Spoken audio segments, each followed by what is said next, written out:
السلام علیکم۔ آج ہم منشی پریم چند کے افسانے عیدگاہ جو کہ خالص مشاہداتی تحریر ہے، اس کے مرکزی کردار حامد کے کردار کے اہم نکات پیش کریں گے۔ پہلا نقطہ ہے حقیقی زندگی کے قریب یہ چلتا پھرتا جیتا جاگتا کردار، جس کے اندر مصنف نے مقصدیت کا پہلو رکھا ہے۔ دوسرا، محروم پسماندہ طبقے کا کردار۔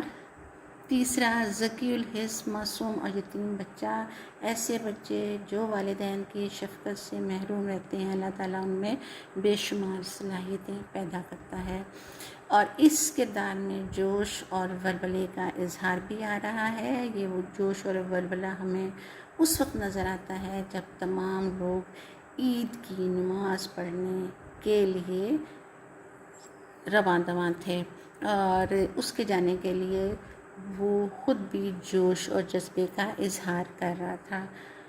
پھر آ جاتا ہے مستقل مزاج کردار ہے، پختہ کاری ہے اس میں۔ ہاں جی، مستقل مزاج ہے، اپنے فیصلے پہ ڈٹا رہتا ہے۔ پہلا فیصلہ اس کا عید کی نماز پڑھنے کا تھا، دوسرا فیصلہ اس کے کھلونوں کی تقسیم یا کھلونوں کی خریداری تھی، اور کھلونوں کی خریداری میں وہ چاہ رہا تھا کہ ایسا کھلونا خریدا جائے جو کہ مستقل طور پر اس کے کام آ سکے، اور یہی اس کی مستقل مزاجی تھی۔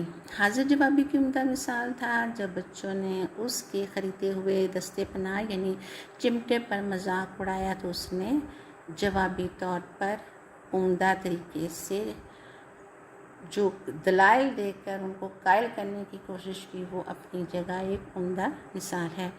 اپنی خواہشات کا گلا گھونٹنے والا یہ کردار، جی ہاں، حامد اپنے طفلانہ جذبات کو دبا کر 3 پیسے بچانے کی کوشش کر رہا تھا، اور دل میں یہ بھی تسلی دے رہا تھا کہ مٹھائی کے ذائقے اور کھلونوں کو ہاتھ میں لے کر اس کو جو دیکھنے کی امنگ اس کے اندر پیدا ہوئی تھی، دراصل وہ اس حقیقت کو جان کر نظر انداز کر رہا تھا۔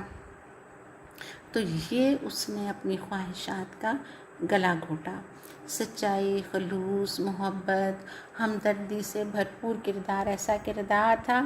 چمٹا لے کے جب وہ گھر پہنچا اور امینہ نے اس کا دستے پناہ دیکھا تو اس نے بڑے معصومیت کے ساتھ اور ایک خلوص کے ساتھ اس نے کہا، تمہاری انگلیاں توے سے جل جاتی تھی نا۔ تو ایسے کردار کے اندر ایک اپناہیت نظر آتی ہے، اور اس کے علاوہ مصنف نے آج کے بچوں کے اور اس دور کے اس بچے کا ایک موازنہ بھی ہمارے سامنے رکھ دیا ہے۔ تو بچوں، یہ تھے حامد کے کردار کے اہم نکات۔ اللہ حافظ۔